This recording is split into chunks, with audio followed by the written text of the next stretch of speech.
Paul greatly expanded our control of Pico PIO state machines when he explained the MicroPython exec function in lesson 98. The exec function lets us execute state machine assembler commands from within our MicroPython program.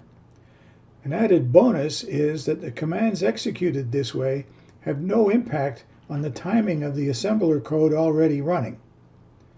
Our lesson 98 homework was to create a program that would sweep a servo motor between 0 degrees and 180 degrees and back again using the core of the lesson 97 state machine program and some strategic use of the exec command. There's a link to my lesson 97 homework in the description below this video if you need to catch up on that program or servo motors in general. Here's the code. As usual, we start with imports. We import pin because we use the pin statement in the PIO instantiation. We import RP2 because we're going to be programming a state machine. The @RP2 decorator on line 5 specifies that we'll be using set instead of out.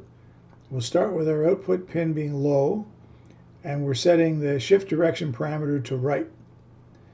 Because the set servo position function definition follows the @RP2 decorator, it will be interpreted as assembler code, not MicroPython code. The set servo position function starts by moving null into ISR and OSR to clear out any leftover data. The remainder of the assembler code is the decrementing counter from lesson 97, which creates our servo control pulse.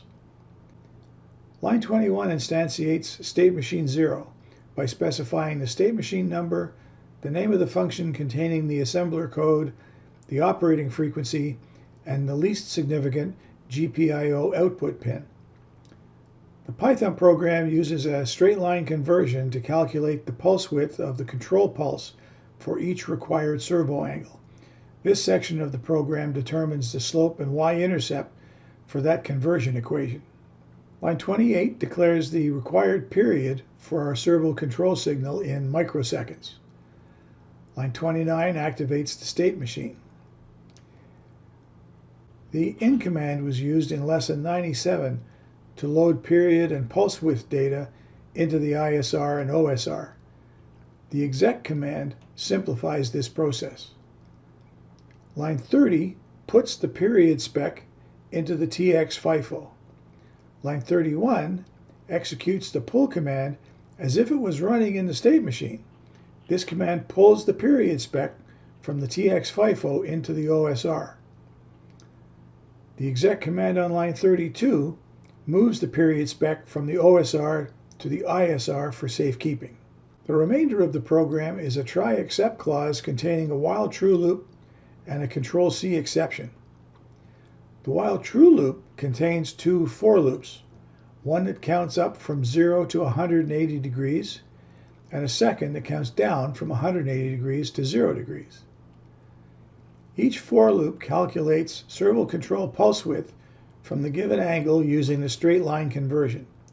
The pulse width variable is then put into the TX FIFO and pulled into the OSR. The timing of the state machine program is not affected by these exec statements. The program simply uses the current pulse width whenever execution loops back to the start counting label. The control C exception will deactivate the state machine and message the user that the program has stopped. And here's how it works. Here we can see the scope trace of the servo motor control signal as it sweeps from 500 microseconds to 2500 microseconds. We can also see the servo motor following the control signal back and forth between 0 degrees and 180 degrees.